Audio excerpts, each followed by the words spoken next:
মুখ্যমন্ত্রী মমতা বন্দ্যোপাধ্যায়ের নির্দেশে যে তিনটি বাজারে চড়া দামে বিক্রি করা হচ্ছে সবজি থেকে শুরু করে মাছ মাংস, এমনই অভিযোগ করেছেন অনেকেই। তার মধ্যে রয়েছে যদুবাবুর বাজার, লেক মার্কেট বাজার এবং গড়িয়াহাট বাজার। ঠিক সেই মতোই টাস্ক ফোর্সের আধিকারিকরা প্রতি সপ্তাহে ভিজিট করছেন এই সমস্ত বাজারগুলিতে। শুক্রবার সকাল 10:30 নাগাদ দেখা গেল টাস্ক ফোর্সের আধিকারিকরা যদুবাবুর বাজার ভিজিট করলেন। প্রথমেই তারা যান সবজির দোকানে। সেখানে গিয়ে দেখেন আলু, পটল, ঝিঙে, টমেটো এই সমস্ত দাম অন্যান্য বাজারের তুলনায় ঠিকই রয়েছে, কিন্তু বেগুনের দামটা অনেকটাই বেশি।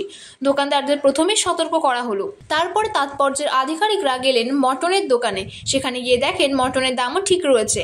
তারপরে তারা ভিজিট করলেন চিকেনের দোকানে, কিন্তু সেখানে গিয়ে দেখেন 10-20 টাকা বেশি দিয়ে বিক্রি করা হচ্ছে চিকেন। জোর গলায় কড়া বার্তা দিলেন ট্রান্সপোর্টসের আধিকারিকরা, সতর্ক করা হলো তাদেরকে। তারপর আধিকারিকরা ঘুরে দেখলেন মাছের বাজার, যার মধ্যে রয়েছে রুই, চিংড়ি, পাবদা, সমস্ত মাছগুলোর দাম অন্যান্য বাজারের তুলনায় ঠিকই রয়েছে।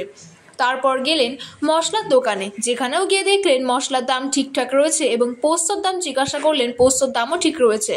যখন গেলেন কাঁচা আম দর করতে গিয়ে দেখলেন চক্ষু চড়ক গাছ, 35 থেকে 40 টাকা বেশি দরে বিক্রি করা হচ্ছে কাঁচা আম। যেখানে কোলে মার্কেটে কাঁচা আমের দাম সস্তা, সেখানে যদুবাবু বাজারে কাঁচা আমের দাম এত। টাকা ফোর্সের আধিকারিকরা পরিষ্কার জানিয়ে দিলেন সমস্ত সবজি, মাছ, মাংসের দাম একদমই ঠিকঠাক রয়েছে, তবে কাঁচা আম যদুবাবু বাজারে বিক্রি করা হচ্ছে, অর্থাৎ মানুষকে ঠকানো হচ্ছে।